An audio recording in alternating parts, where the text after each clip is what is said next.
Galera, Insurecast na área aqui, começando mais um episódio pra vocês. E hoje recebendo um cara muito bacana, muito gente boa, divertido bastante. E vamos bater um papo aqui bem legal sobre segurança ambiental. Obrigado, Marcão Ferreira. Obrigado, Marcão. Obrigado por ter aceitado o convite aí, Marcão na área. Prazer, todo meu aí. Vamos que vamos, contem comigo. É uma honra estar aqui com vocês e vamos em frente. É isso aí. Boa. E antes de começar o nosso bate-papo aqui incrível, que vai ser com o nosso amigão Marcão aqui, vamos falar dos nossos patrocinadores. Você que está acompanhando o nosso Insurecast, você conhece a Upper GR? Se não conhece, além de ser nossa patrocinadora, a Upper GR é uma gerenciadora de risco que coloca suas operações logísticas em outro patamar. Tudo digital e fácil de entender, da solicitação de monitoramento até um moderno sistema de torre de controle com acompanhamento em tempo real e indicadores precisos. Qualidade e tecnologia de ponta, eles possuem aplicativos para melhor te atender de forma mais ágil e programas preventivos específicos para cada tipo de carga. Fique tranquilo que a Upper GR tem sempre uma solução para vocês. Upper GR Soluções e Logísticas e Gerenciamento de Riscos, unidos para ir mais longe. Sigam a Upper nas redes, pessoal. Muito obrigado, Upper. Se você é do ramo de seguro de transportes, certamente já ouviu falar da Moraes Veleda. Temos o prazer de tê-la como nosso patrocinador. Hoje, a MV é líder de mercado no gerenciamento de risco e prevenção de perdas, sempre utilizando as melhores tecnologias, sem deixar de lado a humanização no atendimento e execução de suas atividades. A Moraes Veleda possui uma software house pronta para desenvolver aplicativos personalizados para você ganhar tempo, reduzir custos e potencializar resultados. A Moraes Veleda vai muito além das soluções habituais, utilizando sua experiência de 23 anos para estar à frente das suas necessidades. Lá eles consideram que uma missão dada é missão cumprida. Boa, Rafa. Vamos lá então, pessoal. Marcão, de novo, obrigado. Gostaríamos aqui de agradecer novamente. Pô, eu tô muito emocionado que faz tempo que a gente não se via, cara. Nossa, desde a época de Itaú, O mundo é pequeno, né? A gente acaba se vendo aí de novo e a gente se conecta, né? Boa. Marcão, vamos começar. A gente queria saber aí um pouco da sua história, né? Pô, Perfeito. Faz tempo que a gente não fala sobre... entrar nessa questão bem legal, bem interessante sobre sustentabilidade, meio ambiente. Isso aí. Conta comigo. Pô, meu nome é Marco Antônio, eu entrei nessa área ambiental, sou do interior de São Paulo, né? Que lugar do interior? É perto de Ribeirão Preto, São Joaquim da Barra. Ah, boa. E aí me mudei para cá para fazer engenharia ambiental, depois comecei a trabalhar nesse meio aí, na parte ambiental, de avaliações ambientais, de impacto ambiental. Depois entrei no mercado financeiro, entrei no Banco Itaú, né? Uhum. E aí fiquei por lá um tempão, e de lá pulei para a seguradora. E foi quando a gente se conheceu, né? Essa época foi boa, muito boa, aprendi muito. Sou muito grato ao mercado segurador como um todo, aos corretores que eu conhecia, aos segurados. Aprendi demais, minha carreira realmente mudou muito de lá para cá. Fui fazer Direito também, então cursei, sou advogado, né? Enfim, fiz o curso de Direito. Me especializei em algumas matérias ambientais em outras, escolas específicas, né? Fiz lá um MBA em Gerenciamento de Meio Ambiente, depois... Fiz uma especialização em avaliação de impactos ambientais e fui tentando, né, crescer, né? E o Marcão aqui resolveu sair da operação. Fui subscritor, então, de seguro ambiental, daí o tema nosso aqui, né? E cuidava também da parte de sustentabilidade, né? Lá no Itaú, enfim. A gente falava muito sobre ESG, sobre sustentabilidade no mercado de seguros, né? E também na carteira de seguro ambiental específica do produto, né? E foi um desafio enorme. A gente criou a carteira do zero lá depois que veio com a fusão Unibanco-AIG, né? A gente absorveu aquela carteira da IG e seguimos tocando aquela carteira, desenvolvemos um novo produto. Na época a Betinha ajudou muito. Betinha é monstra, né, de mercado. É verdade. Tá passeando por aí com a Kombi, né? Ela é irmão dela, se não me engano. E aí a gente começou a rodar esse produto, né? E foi muito bom, assim, porque basicamente na época a gente tinha... Só a gente ali atuando no mercado, entre as seguradoras. Nisso, as seguradoras começaram a desenvolver também mais produtos de ambiental focados em indústrias, né? A gente vai comentar um pouco sobre essas diferenças aqui hoje, mas basicamente a nossa história foi essa. A gente começou a desenvolver um produto mais focado para grandes empresas, indústrias potencialmente poluidoras, né? E que se preocupavam também com a gestão ambiental, enxergando o seguro como uma ferramenta de gerenciamento de risco, né? Então, basicamente, essa apólice ela começou a ser vista como um complemento aos sistemas de gestão ambiental das empresas, né? E aí, no final de 2013, mais ou menos, eu saí da operação, montei a minha empresa, a Sustenseg, né? E comecei a tocar minha vida como consultor, né? E aí foi um desafio, né? A gente compra papel higiênico, faz emite nota, faz de tudo, né, cara? Então, a gente sabe muito bem que é difícil. Mas, assim, com o crescimento profissional como pessoa, sabe? Poxa, muita gente me apoiou, né? Logo que eu saí da operação lá, o próprio diretor na época, o Trindade, me ajudou muito. Enfim, um cara nota 1000, assim, me deu várias orientações e tal. E comecei a fazer um serviço inicialmente de regulação de sinistros na área ambiental, né? E depois comecei a expandir um pouco a operação, o pessoal começou a demandar outros serviços, avaliação ambiental de empresas, montar produtos para seguradoras, enfim. E mantive também essa vertente de regulação de sinistros, né? Como eu tenho um histórico de banco, né? De mercado financeiro específico, eu ainda presto, em alguns momentos, eu presto consultoria para algumas empresas nessa área de ESG para investidores e bancos. E é uma parada legal também, se quiserem conversar, a gente bate um papo, é uma coisa muito legal. E aí, até hoje, eu tô aí na mesma empresa, né? Montei a empresa e continuei tocando, eu tive algumas pessoas trabalhando comigo, mas em decorrência, enfim, das situações que nós fizemos aí recentemente, hoje eu tenho eu e mais 2 pessoas que me atuam como consultores específicos off, assim, se precisar a gente aloca, né, nos projetos. Mas tem uma rede muito boa de contatos, conheci muita gente boa nesse mercado, eu sou extremamente grato ao mercado de seguros, são pessoas como vocês, que pode passar 10 anos ainda me mandam um zap, né? É isso aí. Então, de repente vem um zap, ela fala, cara, quem é esse cara aqui? Que esse maluco que tá falando do nada, cara. Do nada, vem uns WhatsApps assim, e a gente, se sente muito bem recebido, né? E é uma honra enorme, assim, poder participar dessa iniciativa de vocês, parabenizá-los aí Fiquei muito empolgado, sabendo que existe e tal. E tomara que seja o primeiro de muitos. Me convidem mais que eu virei. Com certeza, cara. Com certeza. Já tô me autoconvidando aqui. Não, é isso mesmo. E você sabe, Marcos, no começo aqui a gente tava falando, a gente não se vê faz tempo, de repente se encontra e tal.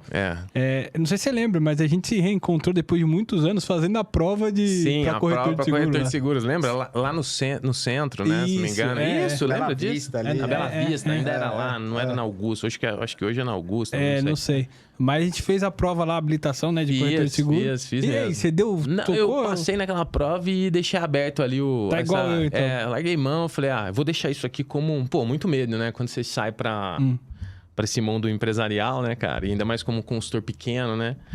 Vai entender como é que isso se comportaria. Sim. Então, eu investi, né? Como você também fez. Eu investi, falei, vou investir, deixar quieto aqui. Aqui pode ser uma carta na manga, né? Não vence isso. Isso aí você pode deixar... Você já tirou a licença? Isso, é uma licença que é a habilitação para ser corretor, né?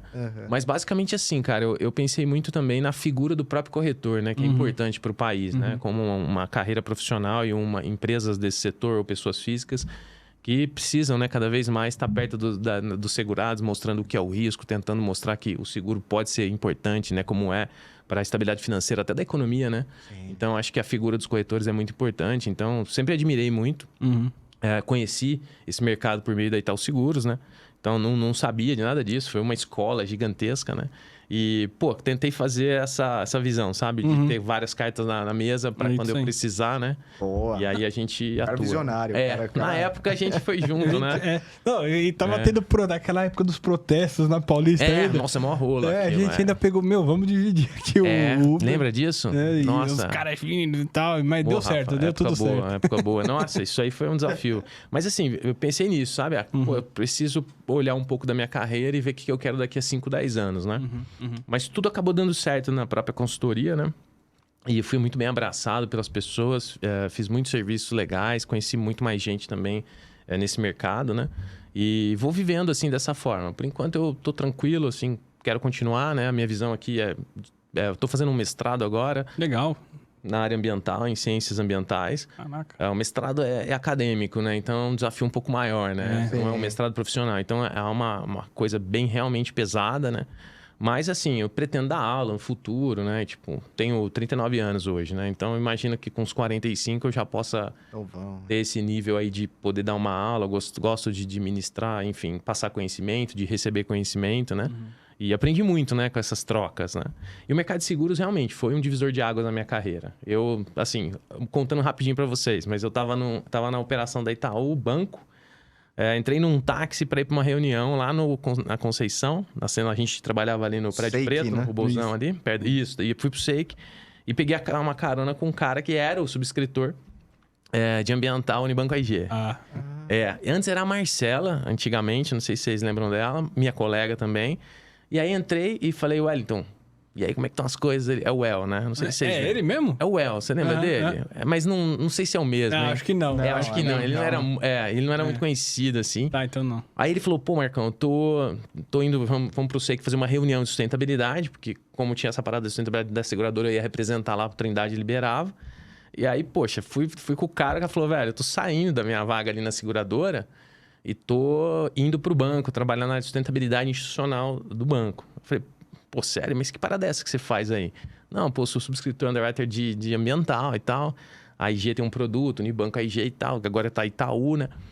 Aí, pô, você vai sair e tal, né? E eu tava já há algum tempo já na outra área lá no banco, né?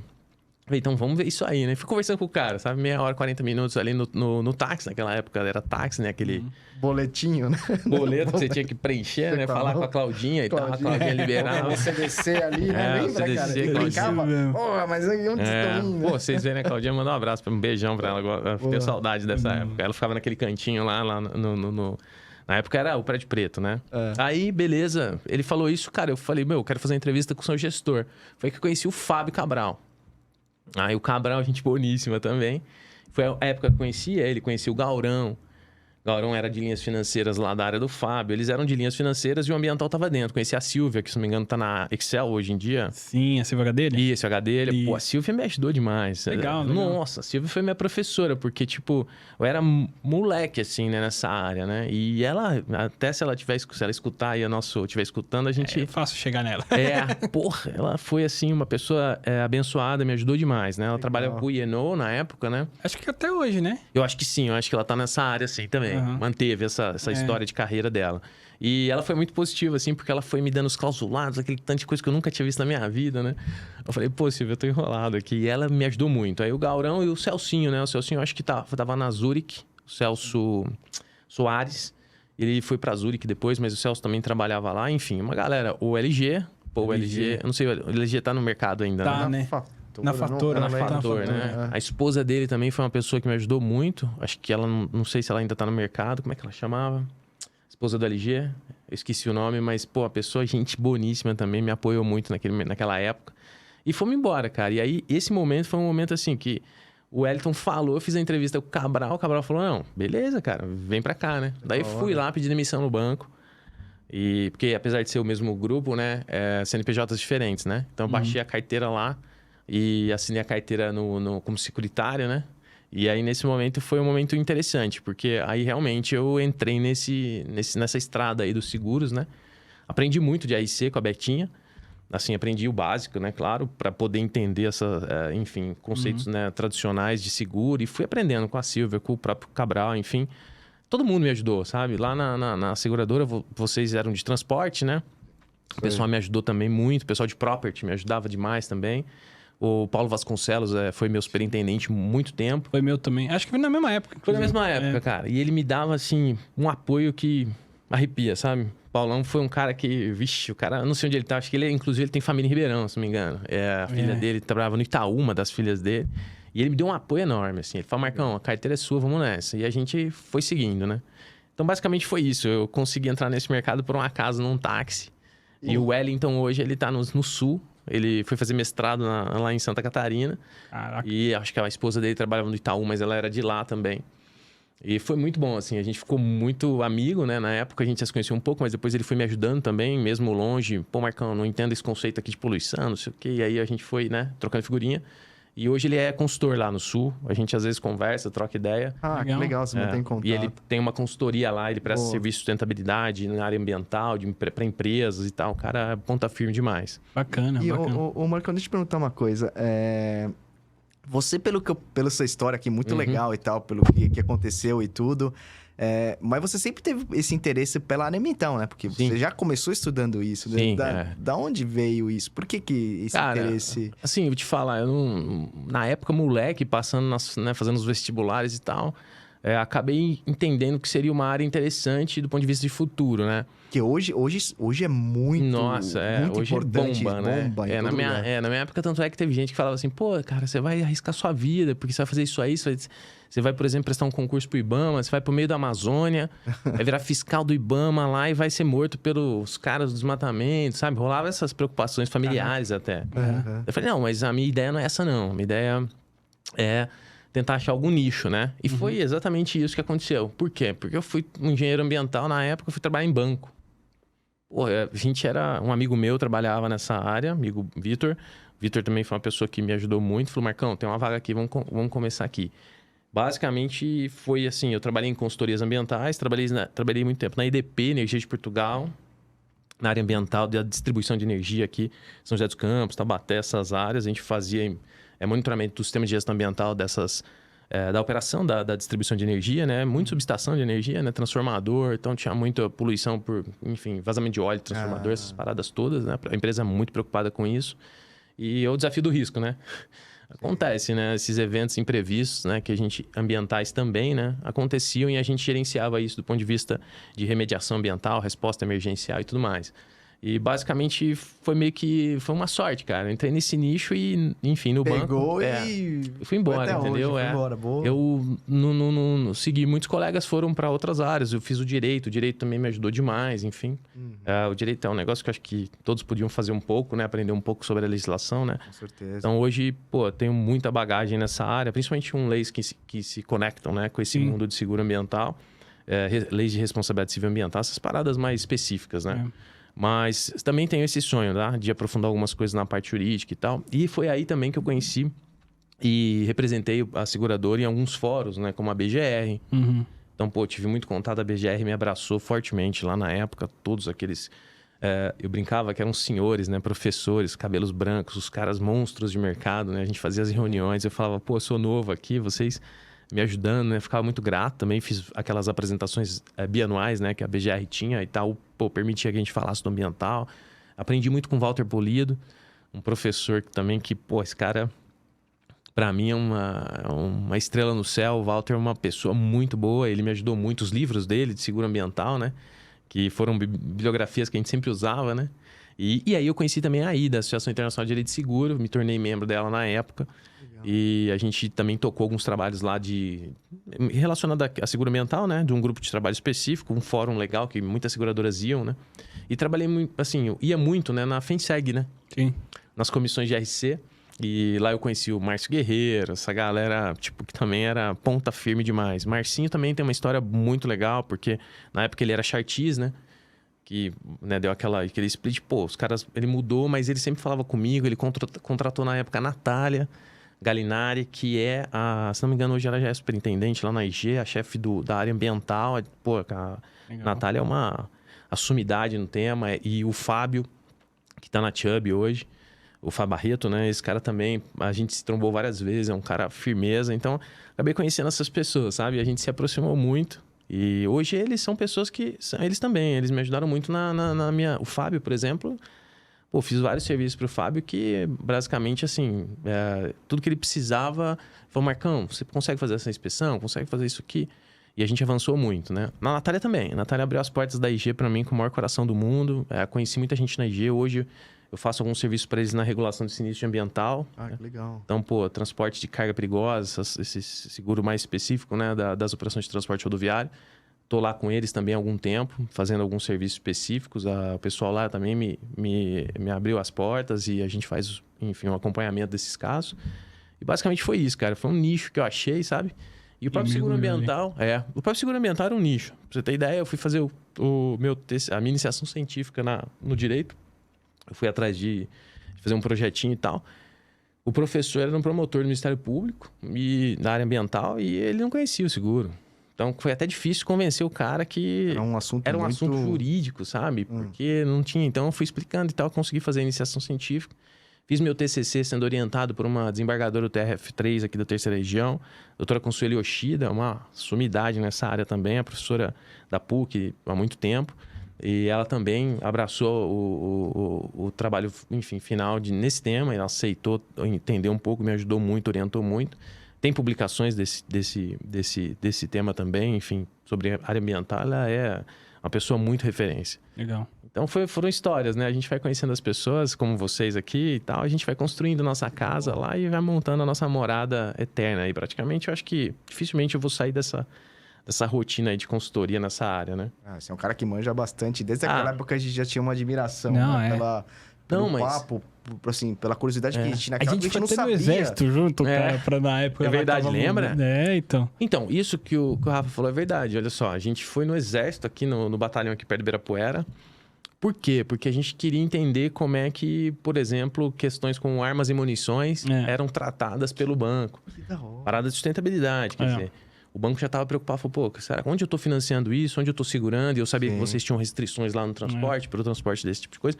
Eu falei, pô, o Rafa conhece, a gente... O Vale que abriu as portas lá pra gente. Isso, que ele era sargento, né? Tenente. Tenente. Pô, esse cara foi em 10, né? Eu não sei se ele tá no mercado, mas... Ele tá na Tia bem. Tá na Tia? Não saiu de lá até hoje. Tá um grandão, né? Pô, o cara é firmeza demais. Grandão, um abraço. Eu não lembro, alto, né? Pra mim, a memória que ficou em mim é que ele era bem alto. Mas ele é. E ele foi um cara que abriu as portas pra gente, a gente foi conversar com os caras, ajudou muito lá na política interna do banco. Isso. E da seguradora, né? Então você vê que esse mundo de sustentabilidade tem tudo a ver com o seguro, né? Sim. Por isso que eu acho que os nossos papos eram muito interessantes, porque a gente tinha essa conexão, mesmo que ainda não tão vista assim, né? Tão exposta. Mas quando a gente fala de risco, né? A gente está falando de risco financeiro, de risco que pode ser segurado numa operação, por exemplo, no seguro de transporte, mas o risco da sustentabilidade está aí na mesa, né? Todo mundo está se preocupando, investidor lá fora, os caras não botam dinheiro se você não tiver algum tipo de disclaimer, alguma coisa que você fala, ó, eu tenho alguma política aqui de sustentabilidade, eu olho para isso, né? E essa parada da sustentabilidade é isso. O banco, por exemplo, não sei se estou falando muito, eu falo demais. Não, vambora, cara. Por que eu comecei a trabalhar em banco com isso? Porque os bancos tinham receio o seguinte, pô, eu tô fornecendo um crédito para uma empresa e eu quero saber o que ela faz do ponto de vista ambiental, social, governança e tal. Então, basicamente, a gente fazia procedimentos parecidos com a subscrição, só que a gente fazia a análise no crédito.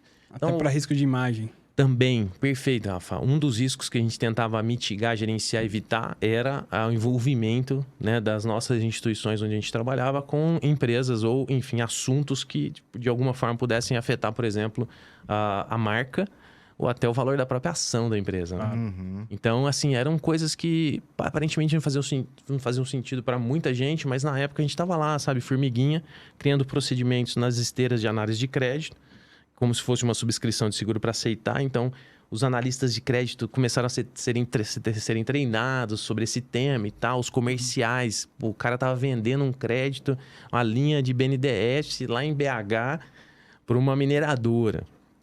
Pô, o BNDES já falava, ó, o Banco Nacional de Desenvolvimento Econômico e Social, pô, eu quero que você analise se esse cara tem licença, porque eu não vou dar meu dinheiro aqui se esse cara não tiver licenciado. E tinha umas obras naquela época bem intensas para isso. Várias obras. Até teve um As caso... hidrelétricas. Então, um caso clássico lá que o cara botou a pólice para uma obra X, caiu as ações no dia seguinte, lembra disso? Lembra disso? Pô, isso é um exemplo de como as coisas eram tão conectadas e às vezes a gente estava ali, né? Achando que isso não... E tinha casos, por exemplo, que a gente foi subscrever uma vez um risco de engenharia. E o Nelson, na época, o Nelson Marvulo. Marvulo? Nelson falou com a gente por quê? Porque tinha uma treta envolvendo essa construtora com um tema de trabalho degradante. E o banco tinha uma diretriz falando, ó, a gente não entra se tiver na tal da lista suja do Ministério do Trabalho e Emprego de trabalho degradante.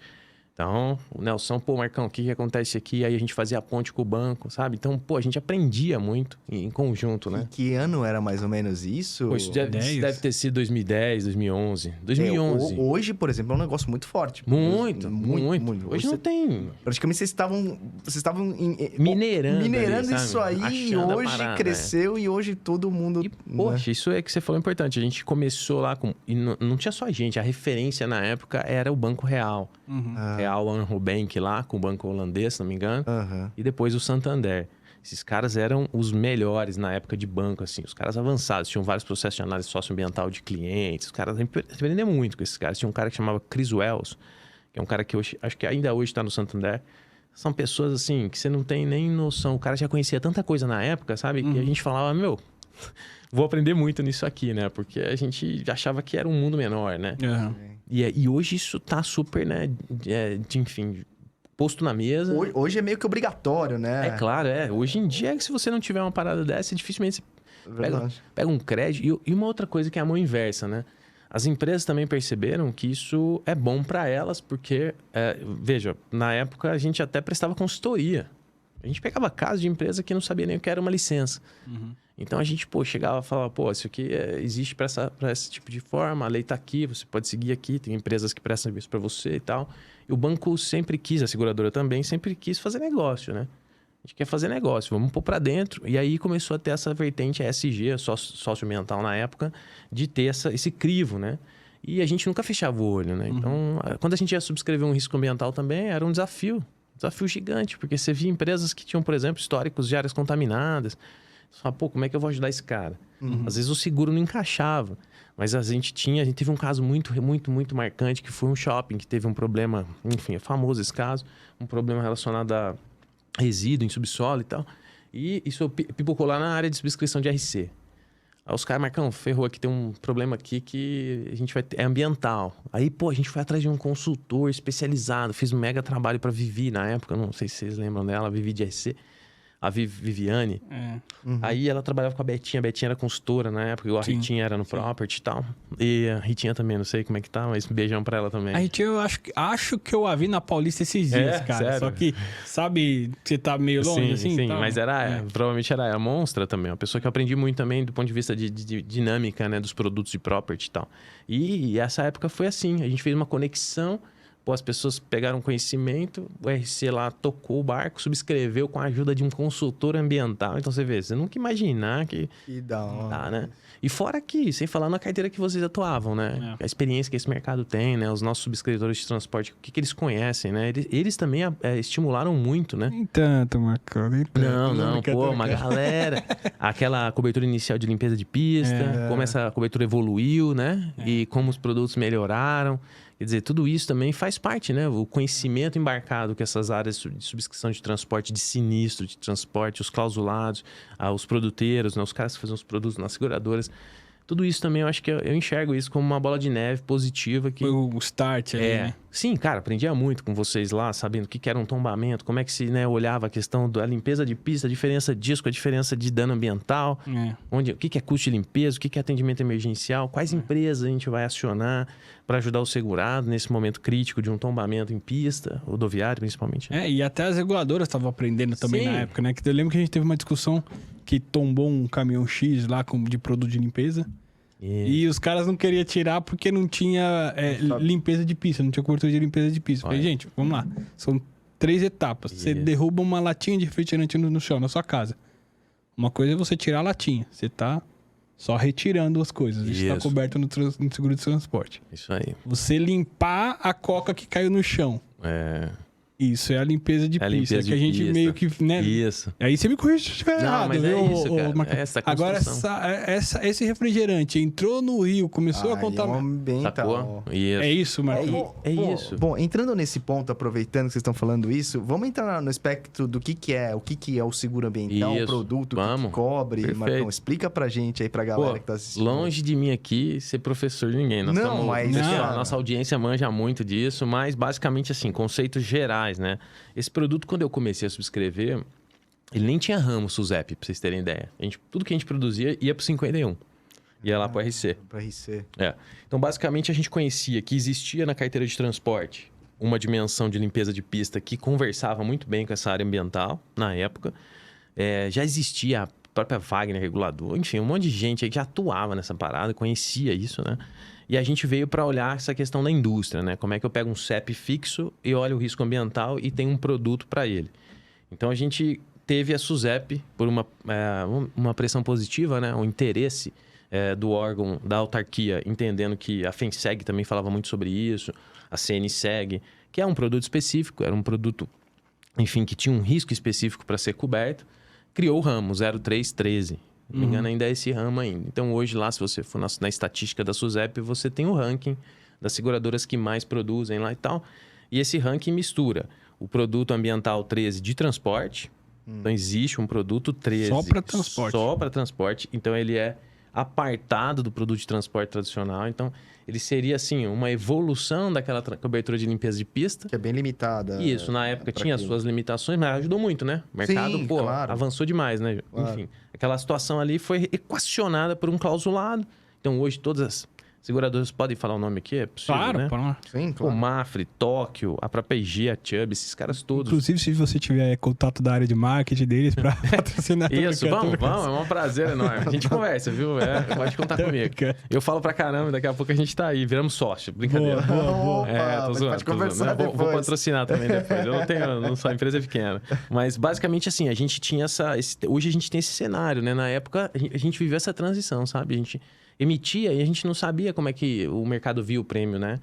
E assim como o sinistro também. A sinistralidade a gente tinha pouca no sites fixos, não tinha quase nada de apólice, né? Quando a gente veio o Unibanco IG, a gente tinha acho que 15 apólices, se não me engano. Então, basicamente, era um cenário bem pequeno. E a sinistralidade também. Se a gente tivesse sinistro aí de ambiental no site fixo, estava dentro da carteira de RC e não via. E aí, Porque para você poder montar um produto, só te cortando um pouco, você Imagina. tem que ter uma estatística, não é? Para Isso. mandar para isso, para Suzep, os atuários. Os atuários, né? Isso, quem ajudou a gente lá no Itaú foi o... Quem era o atuário lá famoso? Pô, o cara, gente boníssima. É que ele chamava. Esqueci o nome O Isra? dele. O Isa. Ah, Porra, o ele Isra é existe gente boa ainda. pra caralho. Cara, verdade. eu acabei de ver que ele mudou de emprego esses dias. Aliás, pessoal, vocês não vão ver o Marco marcado, né? Isso. Porque ele não tem LinkedIn. É. Pra É, achar tem que esse criar rapaz LinkedIn, é cara. difícil. Zé Ruela, Ô, né? Carol, busca ele. A Carol é que cuida das nossas redes sociais. Fechou. Fecha um contrato com o Isso, Marco pra aqui e gente cuida das desenvolver redes isso sociais. aí. Demorou. Eu fecho, eu aceito o convite. Não, e basicamente assim, a gente tinha essa ideia de tentar aprender, então voltando à questão da divisão do produto, né? Então o seguro ambiental, na essência, ele é um produto que tem uma cobertura básica importante, que é a história do... Vamos dizer assim, o pilar principal é o conceito de evento de poluição. Né? Então, o que é um evento de poluição ambiental? Vazamento, travamento, extravasamento, tombamento, enfim, tudo isso pode estar enquadrado aqui dentro desse conceito. Esse evento de poluição ambiental ou condição contaminante, alguns clausulados vão falar de formas diferentes, mas basicamente a essência é essa. Qualquer poluente ou material não poluente, por exemplo, um produto não ONU, um produto sem número ONU, que é da lista lá de produtos perigosos. Pô, leite. Será que o leite pode causar um problema ambiental? Será que o suco de laranja pode causar um problema ambiental? Tudo dependendo do contexto ambiental, enfim, daquele cenário, você pode ter um problema ambiental. Então, você pode ter soja causando problema ambiental numa área, por exemplo, de mangue. Se tiver um tombamento numa área sensível, onde você tomba um caminhão de soja dentro de um lago, onde se cria peixes, coisas nesse sentido. Nossa, é verdade. Uma pergunta idiota aqui, o Marcão. Imagina. Um caminhão de semente tombou numa plantação, sei lá. E você limpa isso? Isso é ambiental, alguma coisa assim? Cara, isso é uma questão a ser avaliada. Hoje, nos clausulados, eu não enxergo isso no dia a dia, tá? Nunca vi um tipo de sinistro desse. Mas se você pensar que aquilo a semente, né? É um bem, entre aspas, um produto diferente do que teria ali naquele local onde ela afetou. E se ela alterar, por exemplo, a característica do solo, por algum motivo... ela está causando algum desequilíbrio ambiental no microecossistema, mas pode ser que ela esteja. Então, há um debate nisso. Pode ser que você faça isso direto num transporte normal, uma limpeza, mas eu acredito que seria mais enquadrado aí num escopo de ambiental mais amplo, sabe? Então, assim, você vai enxergar, inclusive, eu vou dar um outro exemplo aqui, caminhão de avícola, caminhão que está transportando frango vivo, porco vivo. Se isso acontece um acidente com esse tipo de caminhão... Pô, esse material orgânico, se esses frangos ou vierem a morrer ou coisa nesse sentido, isso tudo pode gerar uma alteração ambiental. Sim. Se isso cair num solo, pode gerar? Pode. Não é uma coisa como se fosse um combustível. Mas, assim, sempre tem uma preocupação ambiental por trás de qualquer tombamento, né? Inclusive, os transportadores sempre se preocupam com isso, né? E o que o seguro faz? Causou dano ambiental, Isso. o que o seguro faz? Cara, assim, olha, via de regra, no transporte, você tem o acionamento de alguma empresa especializada. Isso é muito importante. As empresas hoje são muito bem capacitadas, a gente tem empresas gigantescas no Brasil que atuam com isso de uma maneira profissional, enfim, é muito rápido, atendem rapidamente um evento. Óbvio que vai ter situações que você tem uma base lá no Mato Grosso, o caminhão tombou em outro lugar e até você chegar. Enfim, vai ter. Mas existem, como A gente vocês... tá num país continental, continental, mas existe um GR por trás disso. E essas empresas sempre permitem que ajudam, né, no gerenciamento de riscos dessas exposições. Então, basicamente, você aciona uma empresa especializada que atua no momento crítico, né? Na emergência ambiental número 1 ali. Vamos no T0, T1 ali. O cara tá ali para conter contaminantes, recolher aquilo que é mais crítico, colocar uma barragem de contenção num rio que foi atingido por um produto, para tentar manter aquele produto contido, evitar que ele vá abaixo no rio. Enfim, coisas mais urgentes, né? Esses caras geralmente trabalham há um tempo.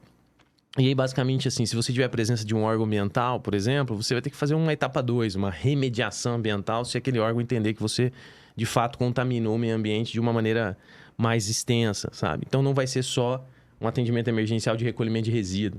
Então, Essas empresas têm que ter um equipamento bem especializado para esse tipo de coisa. Isso, eles vão ter os equipamentos de monitoramento de alguns parâmetros de solo. Por exemplo, combustível, o cara vai medir o volátil do solo, os VOCs, que eles chamam os compostos orgânicos voláteis. Enfim, são coisas que ele vai conseguir te mostrar se aquele solo, por exemplo, tem presença de combustível ou não tem. E a que profundidade. Então, muitas vezes o solo é arenoso, aquele combustível pode percolar rapidamente. Enfim, tem N situações em que eles vão orientar. Estando orientado, você tem uma etapa, paralela, que é a destinação desses resíduos.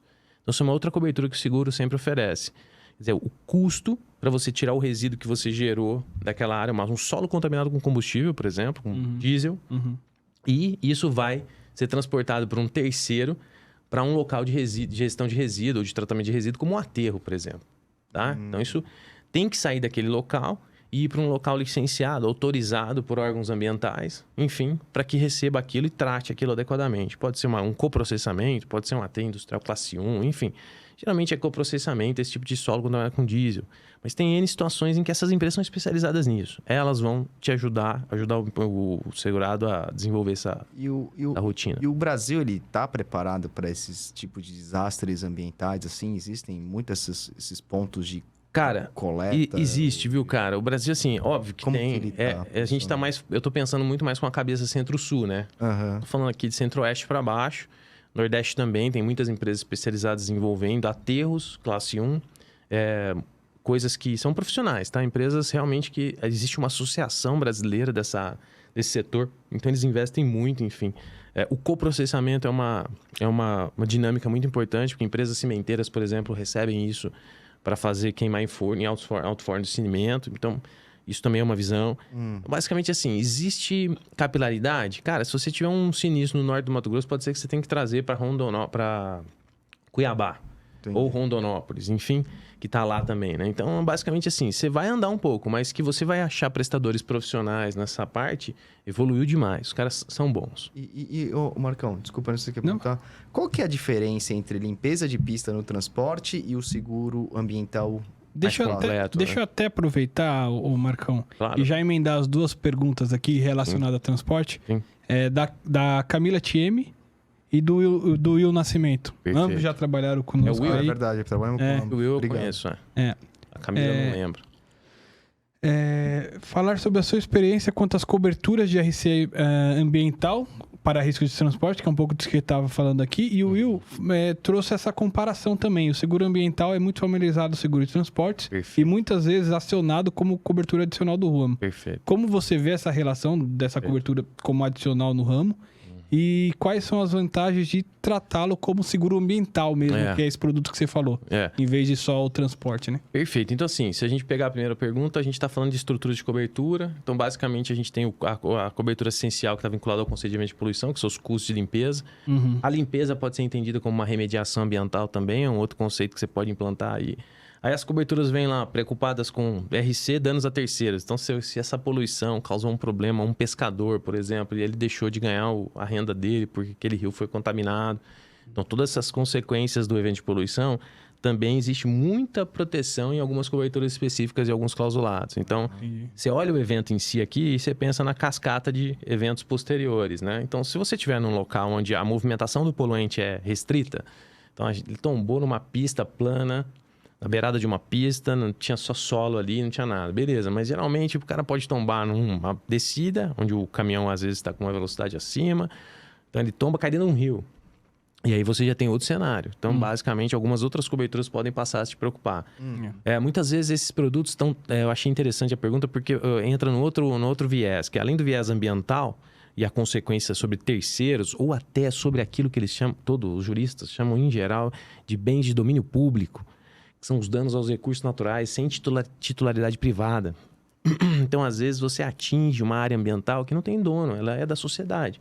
Então, uma reserva legal, uma área de preservação ambiental específica, um parque, você está com o caminhão tomba do lado de um parque nacional. E esses bens têm uma titularidade coletiva, portanto, ele não é um bem específico, ele não tem um dono caracterizado. Então, via de regra, quem tutela esse bem pode ser o Ministério Público, por exemplo. Então, você está falando de um bem que não tem uma propriedade privada específica, tem um dono que vai reclamar por ele, então vem um ente do Estado e representa contra você para que você restaure o dano ambiental que você causou a esse bem de titularidade pública. Então, isso é um exemplo também de produto, de cobertura que vem dentro desses ambientais, tanto transporte quanto de indústrias, tá? Bom, passando disso, a gente tem um viés jurídico, né? Então, a gente tem uma visão assim, ó. Pô, a responsabilidade civil ambiental é um dos pilares da responsabilidade ambiental. Nós temos um problema, por exemplo, relacionado a multas. Então, existem clausulados que pagam custo de defesa dessas multas, por exemplo. Não paga a multa. Tá? Não paga a multa. A multa é responsabilidade do segurado, do cliente. Isso, do empreendedor. Mas os custos de defesa podem ser em alguns clausulados, ou até todos, se não me engano, mas é bom dar uma olhada com calma, mas basicamente pode ser uma cobertura que você adicione aí. Ou gerenciamento de crise. E tem um serviço por trás? Pô, essa multa aqui você pode recorrer por isso e tal. Tem... Não vejo isso como um serviço entregue nas apólices, mas assim, certamente as regulações de sinistro, dos times de sinistro, estão olhando isso, tá? Então, muitas vezes, assim, o cara chama um advogado, o advogado conhece a lei ambiental, ele sabe que ele pode recorrer, e se ele recorrer, ele pode ter alguns benefícios. Então, basicamente, assim, olha, quando a gente tem multa, uma das leis principais é a Lei de Crimes Ambientais, a Lei 9605 de 98. Essa lei fala das situações que agravam um cenário e, portanto, podem agravar um cenário de multa, a gradação do valor, né, que pode chegar a 50 milhões de reais na lei, ou isso pode, a sua resposta, a resposta do empreendedor pode atenuar o problema ambiental que o empreendedor vai ter. Então, o seguro ambiental pode ser um mecanismo que ajude a atenuar. Só para ele existir, como ele vai garantir ali um capital para que você repare aqueles danos, ou faça a limpeza, ou a contenção, ou, enfim, destine os resíduos, né, para um local adequado. Então, basicamente, isso aqui pode ser também um mecanismo que a parte legal pode enxergar como mitigador. Entendeu? Sim. E basicamente assim, cara, eu entendo que o ambiental ele cobre um risco específico, é esse risco de poluição. Então, a pergunta do Will, eu acho que assim, seria mais adequado ter um time específico que subscreva esse risco para a seguradora ficar mais tranquila, ou pegar o conhecimento que as áreas de transporte têm, como vocês, e dar um grau de conhecimento maior ali sobre questões ambientais e operar ele ali dentro.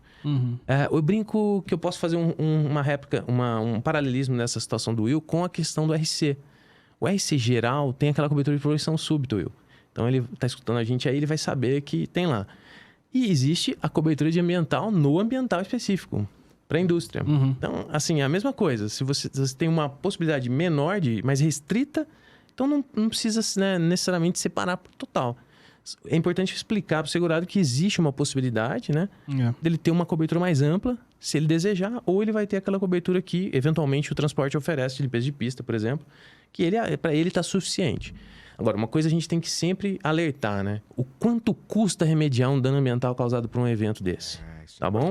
Então, isso tem que estar em mente. Qual a importância segurada? Acho que os limites são muito diferentes, né, de uma apólice de outra. Você entende? E como se define isso? Como se define? Porque um VR de um property, você sabe quanto custa o prédio, a máquina, o equipamento, né? Sim. A carga, você tem o valor da carga, você sabe que carga é aquela, o quanto ela, né, custa, enfim. O ambiental pode ser um teto que, né, você tem um limite de 100 mil reais para uma frota de 50 veículos. Você pode ter 2 eventos ali. Isso é nada perto do que pode acontecer. Sinistro que eu enxergo, que eu vejo na minha frente, esses sinistros sempre estão passando de 200 mil. Sempre. Então, é assim, tem que ter, principalmente de combustível, tá? Mas a carga de combustível, Marcão? E você vê sinistro, por exemplo, que o diesel do caminhão mesmo... Também pode acontecer. E isso não está coberto no transporte, certo? Porque não, é só carga. Não, mas também eu acho que... Assim, posso estar errado, mas eu acho que o dano também não é muito alto. Por exemplo, mas acontece. É o combustível que está dentro do veículo, não é uma carga. Isso, mas eu vou te dar um exemplo como o cenário pode ser crítico. Boa questão. O caminhão tombou, vazou o diesel e ele estava transportando soja. O diesel se misturou com aquela soja. Ali, ao invés de soja, você tem um resíduo classe 1. Então, o próprio contaminante do combustível causou um outro cenário. Era um cenário que eu ia retirar só a soja e ia destinar essa soja para alimentação animal? Pode ser, se ela não tiver contaminação. Você não consegue separar de forma fácil. E aí, você tem uma mistura de soja, vamos imaginar que o cenário foi crítico, né? Você tem uma mistura de soja com diesel. Pô, e aí? Você faz o quê? Como é que você vai, né? Separar essas coisas. Então, o seu resíduo, que era para ser 100 quilos, virou 1 tonelada de soja contaminada com classe 1 com combustível. Isso pode gerar um resíduo perigoso, gera um resíduo perigoso, isso precisa de outra destinação, de outro tipo de preocupação. Então, você pode ter aí, eu vejo muito, viu? Tanques, os caminhões estão cada vez mais transportando mais diesel, né? Com maior autonomia, né? Maior autonomia, aqueles tanques mais extras, né? Que eles têm, enfim. Isso também gera desafios. A limpeza de pista responde bem para isso, muitas vezes, né? Enfim. Mas se você não tiver uma pista ali que tenha, por exemplo, uma pista que você tem um sistema de escoamento de água pluvial, de chuva, e manda isso para uma lateral da pista e aquela lateral é um lago, você está com um problema gigante. Porque se você tiver um tombamento com chuva e vazar só o diesel do tanque, esse diesel pode percorrer esse caminho da beirada da pista ali, do acostamento, e chegar nesse córrego, não nesse lago. Aí você já tem outro cenário. Não é o mesmo cenário se fosse só em cima da pista, né? Sim. Acho que vai muito com o que o Chaya falou aqui na entrevista dele. A gente tava batendo um papo de risco cibernético, né? Dentro da policy de operador portuário, por exemplo. E, pô, na minha opinião, cada um no seu quadrado. Porque o cara de cibernético vai saber tratar. E ele até usou o exemplo do ambiental. É igual você botar a limpeza de pista no transporte. Ele falou? Melhor que você ter sua policy de ambiental e sua policy de transporte. Cada um...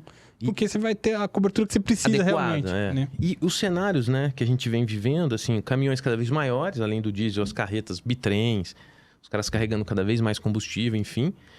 E basicamente assim, a questão ambiental, ela tá na cara de todo mundo, entendeu? Então, hoje em dia, para você ter uma denúncia em decorrência de óbvio que um acidente de transporte na rodovia sempre vai ser bem direcionado, porque você vai ter a polícia ali, você vai ter um corpo de bombeiros, muitas vezes e tal. Imagina se for no mar, né? Isso. Então, esse é um ponto, tá? Então, atividades offshore, ali, atividades fora do solo da terra aqui, enfim, isso é outro problema para ambiental. Ambiental, indústria, tá? Saindo do ambiental, sites, transporte, e indo para a indústria, imaginem N situações. Qualquer indústria que você imaginar que possa ter um potencial de poluição, ela pode estar sujeita aí a um evento ambiental, né?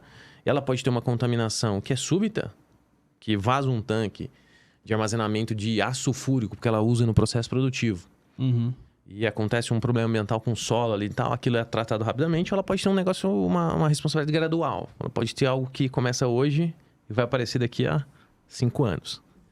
E aí, quando aparecer, pode ser que ela tenha toda essa cauda para tratar, não é mesmo? Então, esse é um outro problema. E setores econômicos, tá? Então, a gente está falando aqui de barragens, por exemplo, barragem de rejeito. Muitas vezes é um desafio para a seguradora subscrever no ambiental. Às vezes nem aceitação tem. Até a Vanessa Nilman mandou uma pergunta referente a isso, Marcão. Sim. Comenta o status daquele PL que falava sobre a obrigatoriedade do seguro ambiental para barragens. Sim. Boa pergunta. Basicamente assim, eu posso pensar de duas formas. Existe um PL, o 3615, se não me engano, de 2015. Esse PL... Esses caras têm um negócio na cabeça, né? Não. Mas esse PL aí, eu acho que ele foi aprovado na Câmara. Depois é bom, a gente até põe na descrição do vídeo, ou enfim, qualquer coisa que der. A gente... Pô, a Vanessa, ela sempre tá me ajudando nisso, porque ela também tá antenada, então a gente troca e-mails e tal. Esse projeto, me parece que ele foi aprovado na Câmara e tá aprovado no sentido, assim, de estar disponível para ir para o plenário, para votação. Mas já faz um tempo isso. Então, basicamente, ele não foi. Então, eu acho que tem que acompanhar, tá? Mas existem outros, tá bom? Pô, mapeamentos aí você pode citar de 7 a 8 aí projetos, tanto no Senado quanto na Câmara, que estão falando de seguro ambiental obrigatório, muitos deles sobre barragens, tá? Barragens de rejeitos, via de regra, tá? Mas, eu acho que em 2020, nós estamos em 22, né? Em 2020 ou 2021, foi aprovada uma nova Política Nacional de Barragens, do federal. E essa política, ela tinha uma previsão, a Vanessa depois vai poder olhar, mas ela tinha uma previsão de ter o seguro ali para barragens obrigatório com coberturas de questões ambientais. Por causa de Brumadinho? Por causa desses eventos, cara. Isso aí aumentou muito. E eu acho que esse artigo foi vetado. Então, eu acho que essa obrigatoriedade não existe atualmente, tá? Eu acho que isso foi vetado.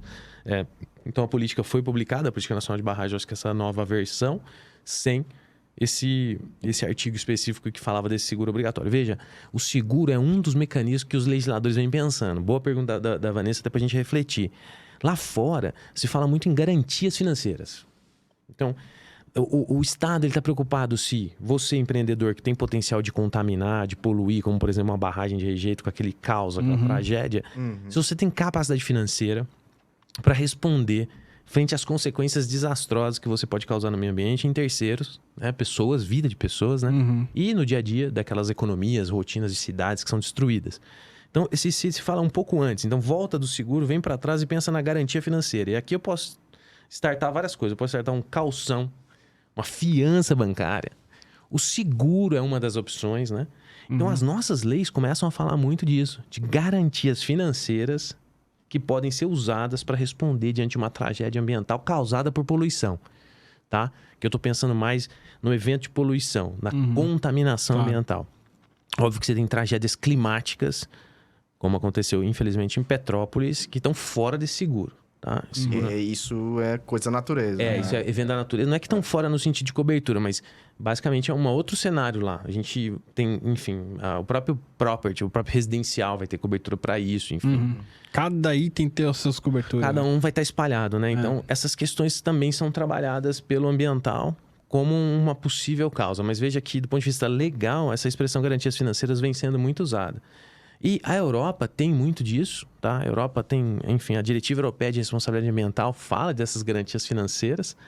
E isso, cara, é para todos os empreendedores, corretores de seguro, o nosso mercado em geral, as seguradoras, o mercado empresarial tem que estar antenado, porque basicamente tem muito deputado, muito senador que vem falando sobre esses temas, tá? Legal. E vem decorrente desses eventos catastróficos, como Brumadinho, como Mariana.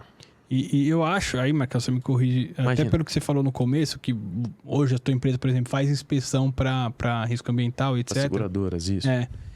Talvez um serviço que a seguradora possa trazer uma vez que entre, é justamente reduzir o risco de dar problema. Eu ia falar outro termo, mas cara, é isso. De dar problema. Porque você vai lá ver, vai o cara do... E até se você puder fazer um paralelo, o que é num acidente como o de Brumadinho? Isso. O que é seguro de property, engenharia e ambiental? É uma boa questão aqui. O dano à estrutura física daquela área, por exemplo, a própria barragem em si, aquelas estruturas operacionais que estavam, no caso, acho que de Brumadinho, né? Que a construção estava feita logo abaixo da barragem e tal. Isso pode estar dentro de um property, de um risco de engenharia, coisa nesse sentido.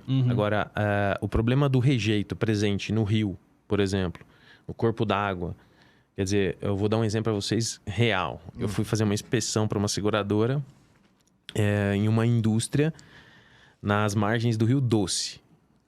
Já tinha acontecido Mariana. Mariana já tinha acontecido em 2015, né? Cara, eu acho que eu fiz essa inspeção em 2017. Cheguei lá, o rio ainda tinha uma cor muito estranha. Turvo. E por que eu tô falando isso? Porque foi um assunto que veio do gerente ambiental da planta. Ele falou, olha, a nossa planta ficou parada um mês aqui, depois que aconteceu aquele evento. Por quê? A gente captava água do rio. Como o rejeito de minério avançou pelo corpo d'água, nós tivemos que parar a captação. Então, os caras ficaram um mês sem poder captar volumes absurdos de água. Eu não vou falar setor aqui, porque senão vai descobrir a empresa. Claro. Mas você vê que é um cenário, cara, que você não imagina, que um dano ambiental que está lá em Minas, por existir um rio, ele causa um problema ambiental seríssimo para o restante desse ecossistema socioambiental e socioeconômico. Claro. Então, nós estamos falando das pessoas que viviam daquele corpo d'água, mas também das empresas que dependiam, por exemplo, da água para o processo produtivo. Então, quanto custou para essa empresa fazer a compra de água, furar poço, enfim, aquela loucura. Isso o seguro ambiental não cobre. Do terceiro pode cobrir. Terceiro. Pode cobrir. Por quê? Decorrente do quê? De um evento de poluição. Sempre decorrente de um evento de poluição. Então, veja que existe aí o dano material do terceiro. Esse terceiro pode ser pessoa física ou jurídica. Então, se essa pessoa jurídica sofreu algum tipo de prejuízo em relação, porque aquele dano ambiental causado... Ainda que ela não causou? Não, ela é um terceiro nessa figura. Ela vai ser o reclamante. Mas existem exclusões? Existe. Tipo assim... Existe. sei lá, um exemplo, assim, Sim. o cara fez alguma coisa, não é intencional. Não, mas dolo. cumpriu. O dolo vai ser isso sempre excluído, como sempre, e basicamente você pode pensar em situações... Prudência. E, não, aí, Perícia, na aí verdade, né? já entra na culpa. Pô, aí você tem negligência, perícia, imprudência, você vai sempre discutir, tá? Vai ter essa discussão. Agora, dolo, beleza, perfeito, esquece. Tá em todos. Tá em todos, mas assim, um exemplo de risco ambiental excluído lá nas apostas ambiental, no transporte eu talvez não tenha muito claro aqui, mas depois a gente traz um exemplo, mas nos sites fixos, o que eles chamam de poluição pré-existente.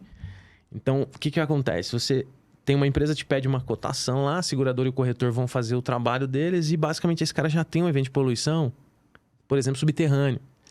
Tá? Então isso já existe lá.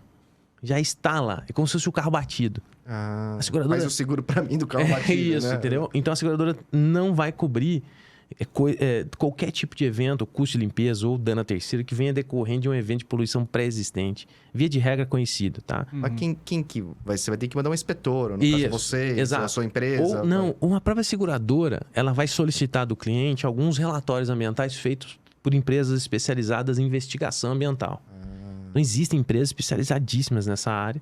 E aí você, de alguma forma, coloca nesse cenário, nessa sua equação de subscrição, esse tipo de relatório. Não apresentando esse relatório, pode ser um limitador para você aceitar aquele risco. Sacou?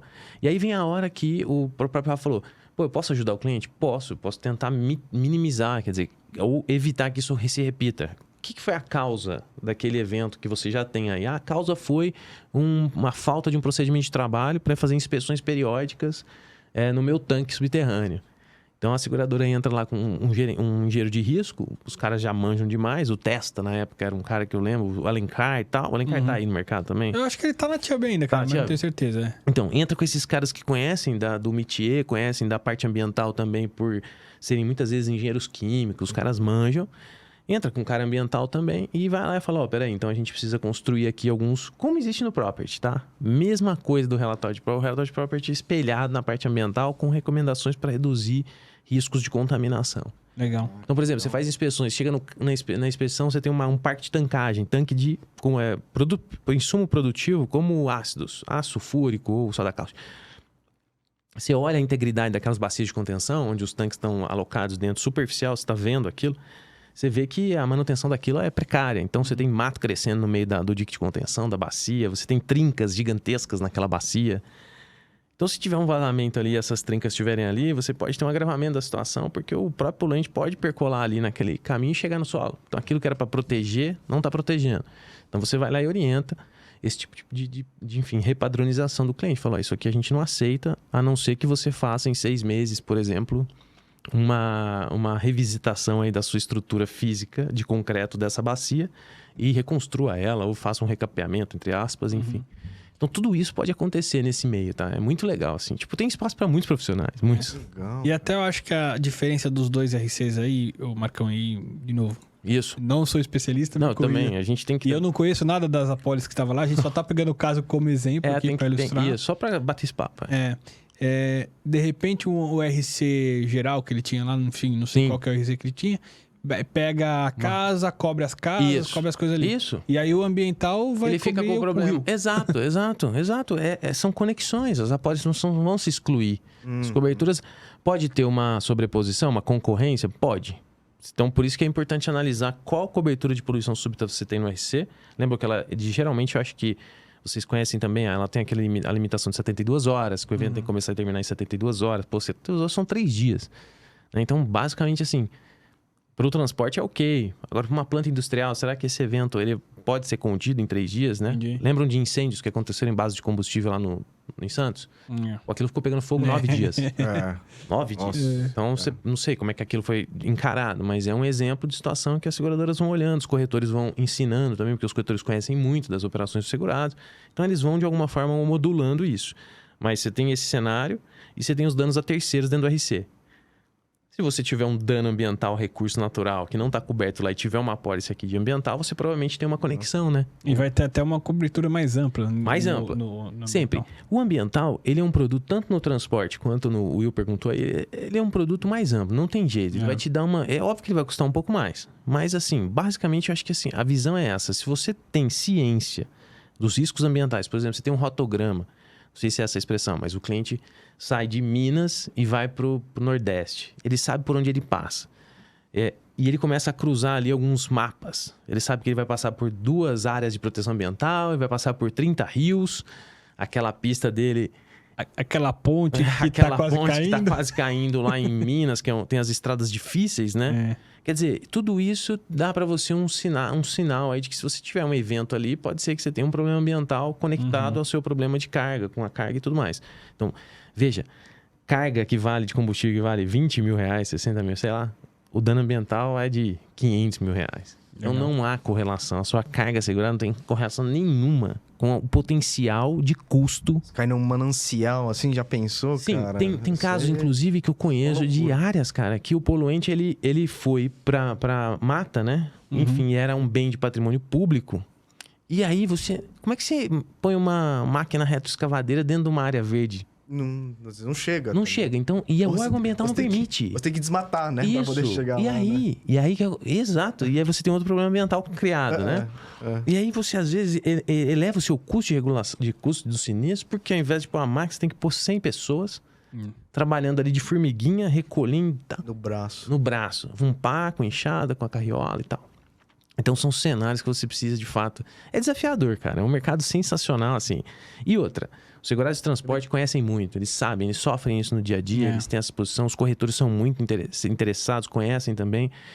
Na indústria, você tem N setores que já sabem. A indústria química sabe que tem a importância do seguro ambiental. Mas, pô, você às vezes vai para uma indústria de chocolate, o cara faz chocolate. Então, pô, o cara tem emissão atmosférica, tem geração de efluente, o cara tem armazenamento de resíduo perigoso, o cara gera resíduo, o cara transporta resíduo, ele usa um aterro para destinar o resíduo.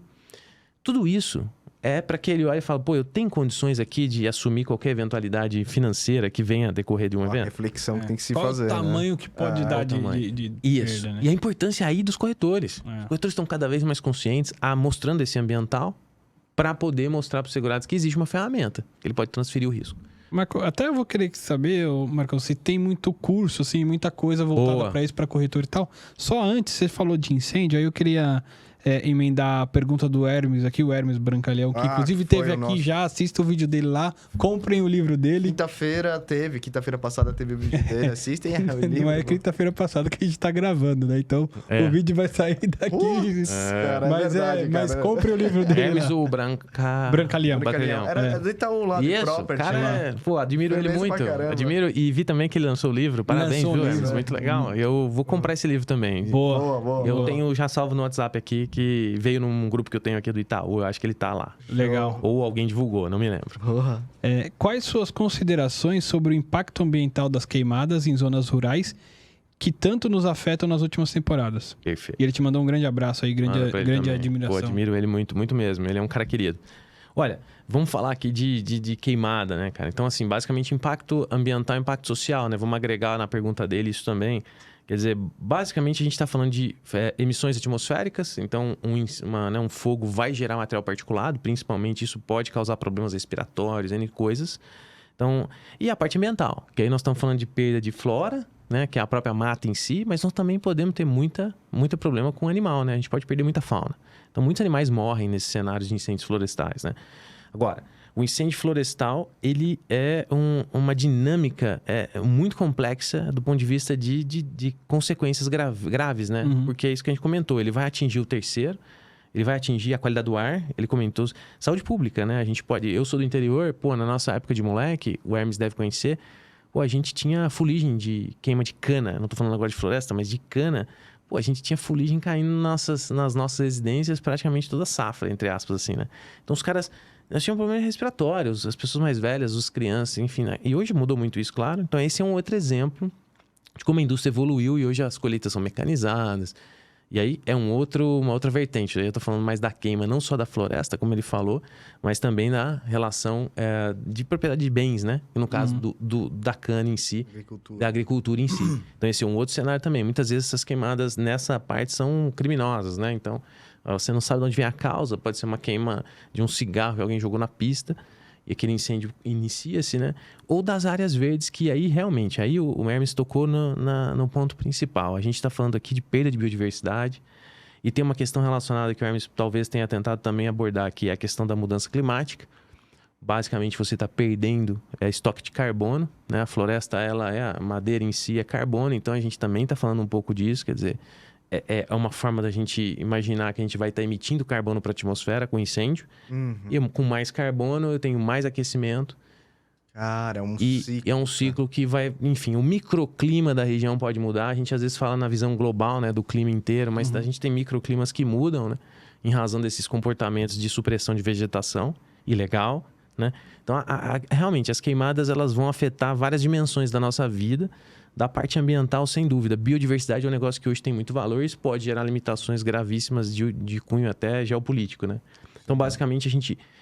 tem que entender isso como um contexto desafiador. Vamos dizer assim, as áreas públicas hoje, muitas vezes precisam... Áreas públicas que eu digo como parques, né? Eles têm lá as gestões e tal. Tem até alguns que têm planos de combate a incêndio. Porque pode acontecer. Então, muitas vezes a gente entra nessa resposta. Mas mesmo assim, as perdas são imensuráveis, né? Você não consegue... Como ele mencionou aí, a gente pode ter consequências que nem valor tem. Tipo, você não consegue nem pôr o valor disso, porque... Vamos dizer que eu tenho uma mata fechada, que está ali há 200 anos. E aquilo pega fogo. Quer dizer, aquilo tinha um serviço ecossistêmico, que a gente chama. Que aquilo presta um serviço ecossistêmico para a gente. Isso, inclusive, é teoria, conceitos jurídicos, teoria da área ambiental. Pô, o ciclo da água está sendo influenciado por aquela mata. O ciclo do nitrogênio. Enfim, tudo. Então, basicamente, você dizima aquilo com incêndio. E aí, óbvio, que aquilo tudo se conecta. Ou seja, aquilo que era feito por aquela área verde, hoje provavelmente vai ter um prejuízo. Até geração de água, tá? Produção de água. A água, geralmente, é uma mina de água, né? No interior, a gente protege toda a redondeza dela com mata. Porque eu sei que aquela água vai permanecer ali intacta, aquela mina vai continuar produzindo água e a água vai descer e formar o rio, o córrego, o rio e tal. Então, basicamente, existe essa preocupação também com o próprio recurso hídrico. Uma degradação dessa pode, inclusive, causar prejuízos relacionados à água.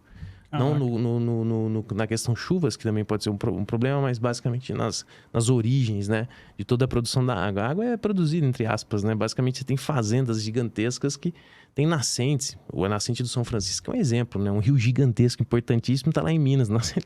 É uma nascente que você olha e fala, pô, como é que forma um rio desse tamanho? Então, a nossa preocupação é um pouco nesse sentido também, né? E o Brasil é muito rico nisso e a importância de se preservar. De se preservar, cara. Então, assim, basicamente a gente tem uma visão de... A pergunta dele toca num ponto essencial, pra gente ter uma visão de como a gente protege, mas a gente protege muitas vezes achando que é só aquilo, mas em volta daquela área verde, por exemplo, a gente tem uma questão ecossistêmica muito relevante, né?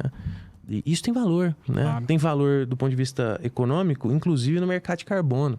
Então, muitas empresas, ou produtores e tal, agronegócios, vão ganhar dinheiro vendendo crédito de carbono com essas áreas verdes, né? Daí a importância e a relevância da pergunta, né? Explica pra galera rapidinho, assim, Marcão, o que é crédito de carbono aí, para quem não conhece? Basicamente assim, o que você tem? Você tem uma possibilidade de conseguir estocar o carbono de algumas maneiras. A floresta em pé é um exemplo. Ela permite a assunção de carbono na fotossíntese. Então, basicamente, a gente está falando ali de carbono estocado. Uma árvore é carbono puro. Se você queimar aquela árvore, você está jogando carbono na atmosfera. Então, basicamente, por trás disso, existe um conceito que chama PSA, Pagamento por Serviços Ambientais. Esse serviço ambiental de proteger a mata é um exemplo. Então, basicamente, se você consegue proteger aquela mata, existe alguém que está interessado em comprar essa possibilidade sua de manter aquilo intacto, realizando os serviços ambientais que aquele bem, no caso uma floresta, está gerando. E essa moeda, muitas vezes, é refletida no crédito de carbono. Esse é um exemplo, tá bom? Então, você está evitando que emissões atmosféricas atinjam a atmosfera por não deixar aquela mata ser destruída. Esse é um exemplo. O outro exemplo mais comum está no âmbito de algo que chama Mecanismo de Desenvolvimento Limpo, MDL. E você pode pegar, por exemplo, no aterro. O aterro vai gerar um gás, que é o metano, via de regra, um aterro sanitário. Ele gera o metano CH4. E esse metano tem um potencial de aquecimento, cada molécula dele, muito, muito maior que o CO2, que é o gás carbônico, que se fala muito. Que via de regra, tudo se traduz no CO2, o tal do CO2 equivalente. E cada gás tem seu potencial de aquecimento global. E aí, quando você tem um aterro gerando metano, o que você faz? Via de regra, esse metano vai ser gerado e ele vai sair pela atmosfera. E ele vai estar, de alguma forma, potencializando o efeito estufa, e a mudança do clima, por ter um desequilíbrio aí na temperatura, enfim, global. Se você pega esse gás, canaliza e faz por exemplo, uma usina de biogás e usa esse gás como um combustível no lugar do gás natural veicular, você está evitando que aquela emissão atinja a atmosfera. Cara, e aí você garante crédito de carbono em razão desse tipo de projeto. Então existem investidores que vão olhar isso com bons olhos e vão investir para que você faça isso e evite tantas toneladas de CO2 equivalente com esse seu projeto. Legal, velho. Troca de matriz. As indústrias estão queimando óleo diesel. Vamos pensar em termoelétricas? As termoelétricas estão queimando óleo diesel. Agora elas estão mudando para queimar gás natural. Isso é uma mudança de matriz que também gera redução de emissões de gases, porque o óleo diesel emite mais gases do que o gás natural. Óbvio que o gás natural vem do petróleo, enfim, mas você tem que comparar essas alternativas. Então você também tem emissões evitadas quando você faz essa troca. Você deixa de emitir e isso é uma moeda para aquele cara que não está conseguindo deixar, por exemplo. Então, às vezes, um país japonês, o Japão, por exemplo, ele vai lá, fala, aqui eu tenho uma meta, um compromisso aqui com com a sociedade globalmente, que eu preciso reduzir minhas emissões. Eu não estou conseguindo fazer, eu quero comprar crédito de carbono de outro lugar. E tem uma coisa interessante, quando você fala de um aterro, na época minha de seguradora, a gente falava até de seguro para isso. Por quê? É um seguro garantia de performance, porque muitas vezes você começa o projeto do aterro, mas você não tem garantia de que ele vai terminar. Então você envolvia aí um seguro garantia e nesse período aqui eu tenho o crédito de carbono que vai ser gerado. Quando eu terminar esse aterro eu vou poder operacionalizar esses créditos que eu vou conseguir evitar a emissão, tirando o gás que emite mais pelo gás que emite menos. Bom, faço isso. O primeiro caso de sucesso aqui no Brasil foi mas um dos mais claros foi o Aterro Bandeirantes. Ali na Rodovia dos Bandeirantes, quando vocês vão para o interior ali, lá direito o aterro está ali. Aterro gigantesco. Antigamente ali tinha uns flares que queimavam, pegava fogo, ficava queimando à noite. Isso é metano sendo queimado. Entendeu? Então o metano queima, quando ele queima, ele emite CO2 na atmosfera e água. H2O, bom, é menos pior. Então eles fazem isso para ser menos pior. Para ser menos pior. Mas você pode canalizar isso e usar o gás para fins nobres, transformar em energia.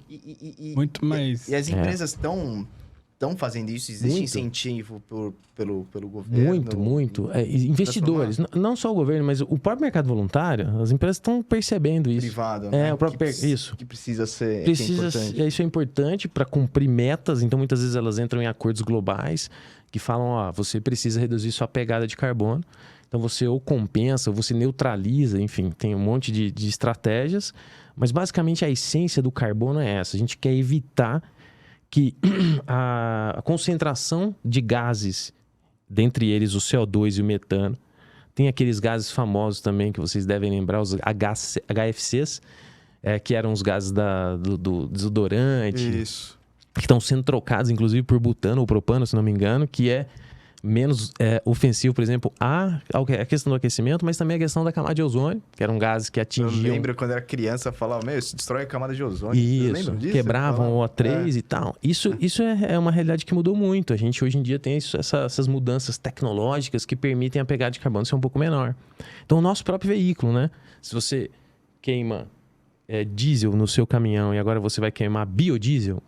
Você também tem contas aqui que você pode fazer do ponto de vista de redução de emissões atmosféricas decorrentes da combustão daquele combustível específico. Então, outro exemplo. Então, geralmente você vai olhar o cenário do carbono, assim, é uma discussão importantíssima, relevante. Mas o PSA, esses pagamentos de serviços ambientais, é algo muito interessante. Por quê? Ele permite que você mantenha a floresta em pé. Porque, veja, manter uma área verde em pé sem nenhum tipo de... custa. Você não é simplesmente deixar aquela área ali. Você tem que, de fato, cuidar daquilo. Você tem que cercar aquilo, você tem que manejar. Pode ser que exista um incêndio, até na natureza, tá? Pode ter um raio que causa um fogo naquela mata. Tudo aquilo é uma reserva que você quer manter, certo? Isso custa é muito pouco, eu não sei, mas existe um custo por trás disso. Então, esse valor, a partir do momento que você joga o crédito de carbono na equação, ele começa a ser remunerado para manter aquilo em pé.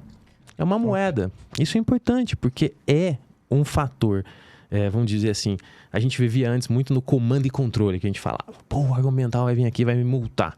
Hoje eu jogo a equação econômica e eu faço o movimento ao contrário. Eu faço porque eu tenho benefícios econômicos, além dos benefícios ambientais, vale a pena. Então, de fato, é uma estratégia, assim, eu não sou um profundo conhecedor desse tema, mas basicamente assim, se a gente pensar em carbono ele teve no passado um boom no mercado, pois isso deu uma caída.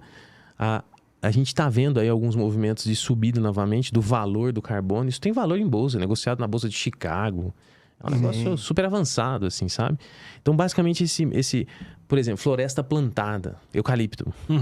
Isso também pode ser um outro exemplo de projeto de carbono. Você planta uma floresta, o eucalipto pequenininho, ele vai durar 7 anos até você cortar. Durante todo esse período, ele absorveu carbono. Então, também, ele pode estar retirando carbono da atmosfera. Então, assim, tem muita coisa legal do ponto de vista de redução de emissão, tá? Então, você primeiro faz um inventário, numa indústria, por exemplo, você faz um inventário de emissões, onde estão as suas emissões de CO2 ou de carbono equivalente, onde você está contribuindo, e dali daquele inventário você monta uma estratégia para mitigar, para reduzir, para compensar, para neutralizar. Né? Legal. Muitos eventos vão trabalhar nessa linha. Boa. Marcão, obrigado, cara. Obrigado, a gente que da hora, avançou bastante aqui. Desculpa aí passar o tempo. Não, imagina, isso? Cara. Foi um papo super interessante. Eu tenho muita pergunta. Não, muito legal. A gente pode fazer outras pautas. Vamos fazer o 2. Desculpa se eu falei demais. Não, cara, super interessante, super relevante, super atual. É pra isso que a gente te chamou, inclusive. Vamos em frente, senão a gente fala o dia inteiro aqui. Mas obrigado, cara. Valeu mesmo. A gente acho que foi bem proveitoso aí. Isso. E volta quando quiser aí, cara. Com certeza. Contem comigo e obrigado pela oportunidade. De coração, eu agradeço. E se inscreve lá no canal. É verdade. Abre o LinkedIn. Isso, vou abrir o LinkedIn, vou me inscrever no canal, vou acompanhar vocês. O maior prazer do mundo. Parabéns pelo trabalho. Show. Obrigado, velhinho. E pessoal, não se esqueçam, se inscrevam aqui, dá o like e assiste os outros vídeos também que estão bem bacana. Mande sugestão de convidados. Aliás, você foi solicitado, viu? Teve pessoas que pediram. Olha só que isso. a gente já estava marcado, já tinha e tal.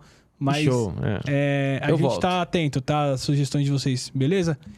Pessoal, também um outro recado, só dizendo aqui que a opinião aqui é minha e do Rafael. As nossas empresas que nós trabalhamos não tem nada a ver com isso, tá? É somente nossa. Foi um papo super legal. Marcão, obrigado aí. Puta, que papo interessante. Muito obrigado. Cara. Show de bola. Obrigado, até a próxima. Gente. Valeu, até a próxima, gente. Valeu.